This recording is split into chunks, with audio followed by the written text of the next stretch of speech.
Walk Two Moons, Chapter 21, Souls.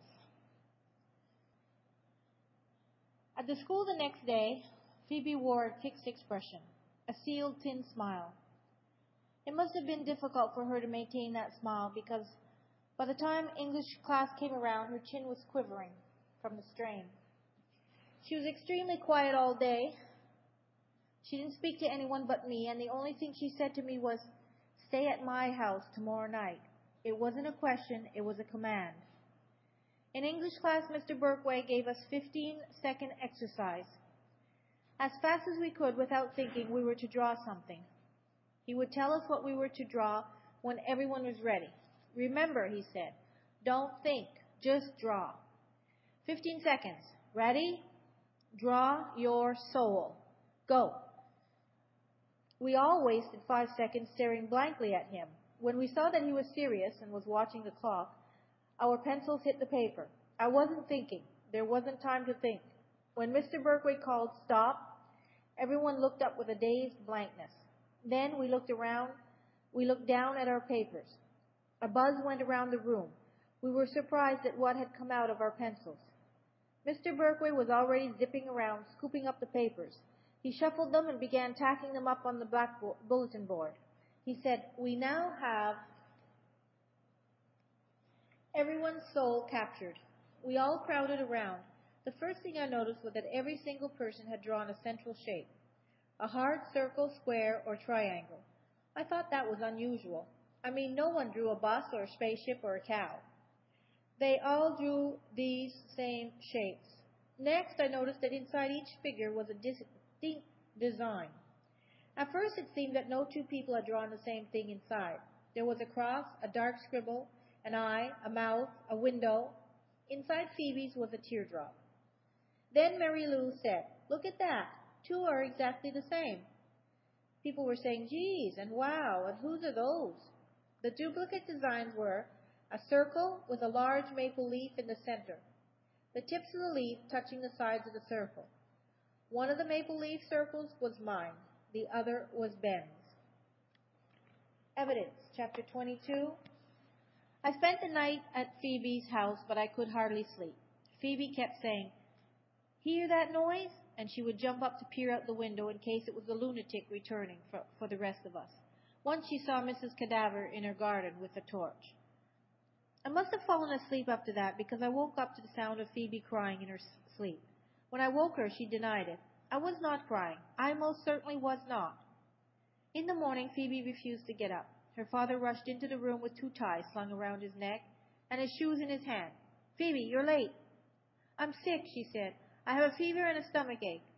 Her father placed his hand on her forehead, looked deep in her eyes, and said, "I'm afraid you have to go to school." "I'm sick, honest," she said. "It might be cancer." "Phoebe, I know you're worried, but there's nothing we can do. We have to get on with things. We can't malinger." "We can't what?" Phoebe said.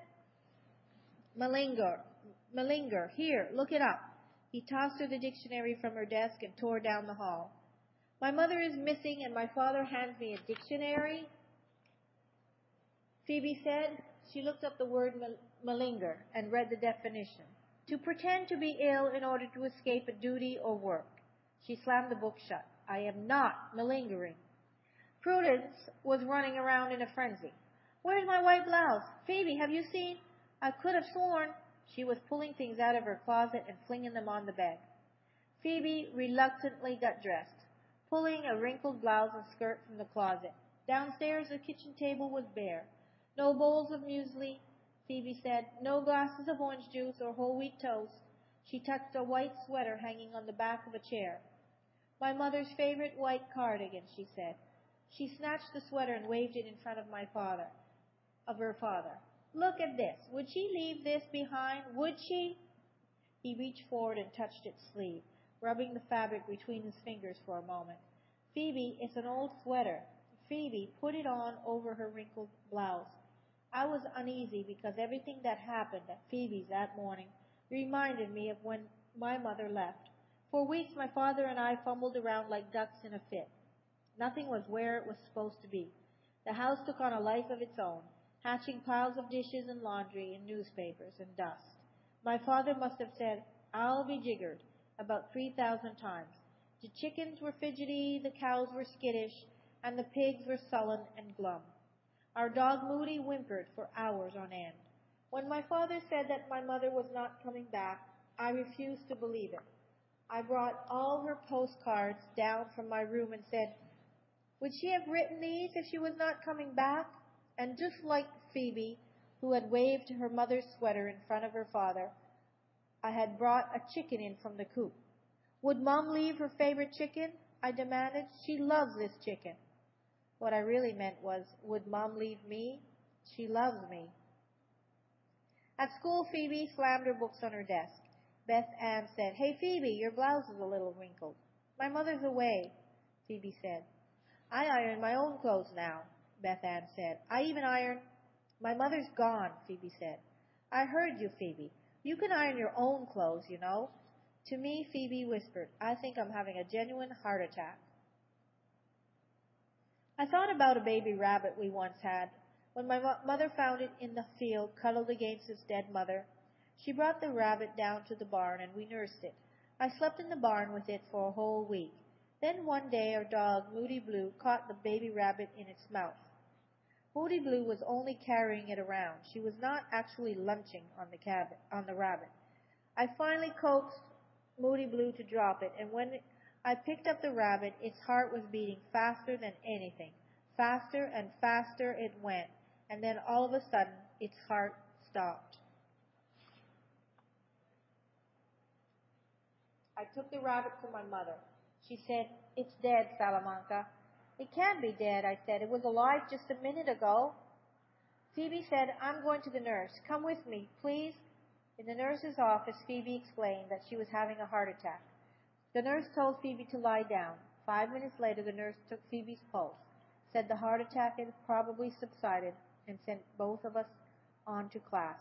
I wondered what would happen if all of a sudden Phoebe's heart beat itself out like the rabbit's, and she fell down and died right there in school. Her mother would not even know Phoebe was dead. Later, Mary Lou said to Phoebe, "Beth Ann mentioned something about your mother being away." Christy and Megan gathered around. "Is your mother on a business trip?" Christy said. "My mother's always going to Paris on a business trip." "My mother's a journalist, you know." Megan smiled. "My father travels all the time. He just got back from Tokyo. It was a very important meeting, I can assure you. Next week he is going to Saudi Arabia. He's building an airport there." Christy said, "So where is your mother? On a business trip?" Phoebe nodded. "Where did she go?" Megan said. "Tokyo? Saudi Arabia?" Phoebe said London. "Oh, London," Christy said. "My mother's been there lots of times." "My father goes there regularly," Megan said. "Did she send any postcards yet?" Christy asked. "My mother sends the most humorous postcards. Some have pictures of people with blue hair." "Oh," Megan said, "my father sent me one of those." Phoebe turned to me with a puzzled expression on her face. I think that she was surprised at what she had said, but I knew exactly why she had lied. It was easier sometimes. I had done this myself when people asked about my mother. "Don't worry, Phoebe," I said. She snapped. "I'm not worried." I had done that too. Whenever anyone tried to console me about my mother, I had nearly bitten their heads off. I was a complete ornery old donkey. When my father would say, "You must feel terrible," I denied it. "I don't," I told him. "I don't feel anything at all." But I did feel terrible.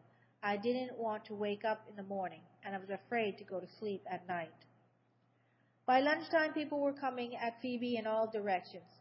"How long will your mother be in London?" Mary Lou asked. "Is she having tea with the Queen?" "Tell her to go to Covent Garden," Christy said. "My mother just loves Covent Garden." "It's Covent Garden, Cabbage Head," Mary Lou said. "It isn't," Christy said. "I'm sure it's Covent Garden." By the time we reached English class, even Mr. Berkway had heard the news. "I hear your mother's in London, Phoebe," he said. "London, London. The Globe Theatre, Shakespeare, Dickens, After school, we walked home with Ben and Mary Lou. Phoebe wouldn't say a word. "What's the matter, Phoebe?" Ben asked. "Talk." Out of the blue, I said, everyone has his own agenda. Ben tripped over the curb, and Mary Lou gave me a peculiar look. I kept hoping that Phoebe's mother would be home. Even though the door was locked, I kept hoping. Are you sure you want me to come in? I said. Maybe you want to be alone. Phoebe said, I don't want to be alone. Call your dad and see if you can stay for dinner again. Inside, Phoebe called, Mom! She walked through the house, looking in each room. That's it, Phoebe said. I'm going to search for clues, for evidence that the lunatic has been here and dragged my mother off. She was really getting carried away. I wanted to tell her that she was just fishing in the air and that probably her mother had not been kidnapped, but I could see that Phoebe didn't want to hear it. When my mother did not return, I imagined all sorts of things. Maybe she had cancer and didn't want to tell us and was hiding in Idaho. Maybe she got knocked on the head and had amnesia and was wandering around Lewiston, not knowing who she really was, or thinking she was someone else. My father would say, she does not have cancer, Sal. She does not have amnesia. Those are fishes in the air. But I didn't believe him. Maybe he was trying to protect her. Or me. Phoebe prowled through the house, examining the walls and carpet, searching for bloodstains. She found several suspicious spots and unidentifiable hair strands. Phoebe marked the spots with pieces of adhesive tape and collected the hairs in an envelope. Prudence was in a lather when she came home. I made it, she said. I made it. She was jumping all about. I made cheerleading. When Phoebe reminded her that their mother had been kidnapped, Prudence said, Oh, Phoebe, Mom wasn't kidnapped. She stopped jumping and looked around the kitchen. So what are we supposed to have for dinner? Phoebe rummaged around in the cupboards. Prudence opened the freezer compartment and said, Look at this. For a terrible moment, I thought perhaps she had found some chopped up body parts in there. Maybe, just maybe, Phoebe was right. Maybe a lunatic had done away with her mother. I couldn't look. I could hear Prudence moving things around in the freezer. At least she wasn't screaming. There were no body parts in the freezer. Instead, stacked neatly were plastic containers, each with a little note attached. Brock, Len, Cass, $3.50 1 hour. Prudence read. Veg, spag, $3.25 30 minutes. Mac, cheese, $3.25 45 minutes, and on and on. What's Brock, Len, Cass? I said. Phoebe pried open the lid. Inside was a green and yellow hardened mass. Broccoli and lentil casserole, she said. When their father came home, he seemed surprised to see dinner on the table. Prudence showed him the freezer contents. He said. At dinner, we ate rather quietly. I don't suppose you've heard anything from Mom, Prudence asked her father. Not yet, he said. I think we should call the police, Phoebe said. Phoebe, I'm serious. I found some suspicious spots. Phoebe pointed toward 2 adhesive-taped areas beneath the dining room table. What's that tape doing down there? He asked. Phoebe explained about the potential spots, blood spots. Blood, Prudence said. She stopped eating. Phoebe pulled out the envelope and emptied the hair strands on the table. Strange hairs, Phoebe explained. Prudence said, Mr. Winterbottom tapped his fork against his knife. Then he stood up, took Phoebe's arm, and said, Follow me. He went to the refrigerator, opened the freezer compartment, and indicated the plastic containers. If your mother had been kidnapped by a lunatic, would she have had time to prepare all these meals? Would she have been able to say, Excuse me, Mr. Lunatic, while I prepare 10 or 20 meals for my family to eat while I am kidnapped? You don't care, Phoebe said. Nobody cares. Everyone has his own idiot agenda.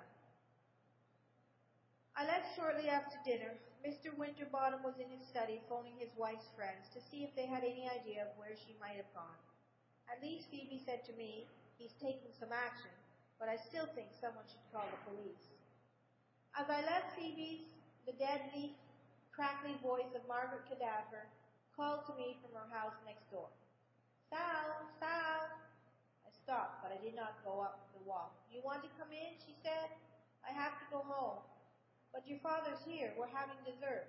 Won't you join us? My father appeared behind her. "Come on, Sal," he said. "Don't be a goose." "I am not a goose," I said. "I already had dessert. And I'm going home to work on my English report." My father turned to Margaret. "I'd better go with her. Sorry." Margaret didn't say anything.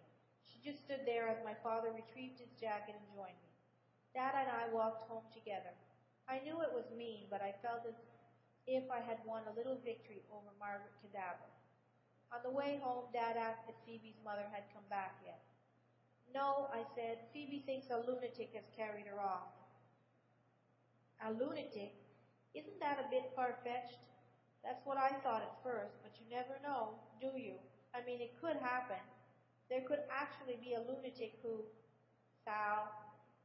I was going to explain about the nervous young man and the mysterious messages, but my father would call me a goose. Instead, I said, "How do you know that someone, not exactly a lunatic, but just someone, didn't make Mom go to Idaho? Maybe it was a blackmail." "Sal, your mother went because she wanted to go. We should have stopped her. A person isn't a bird. You can't cage a person. She shouldn't have gone. If she had gone—" "Sal, I'm sure she intended to come back. We had reached our house, but we didn't go in. We sat on the porch steps. Dad said, 'You can't predict. A person can foresee. You never know.'" He looked away, and I felt miserable right along with him. I apologized for being ornery and for upsetting him. He put his arm around me, and we sat there together on the porch, two people being completely pitiful and lost.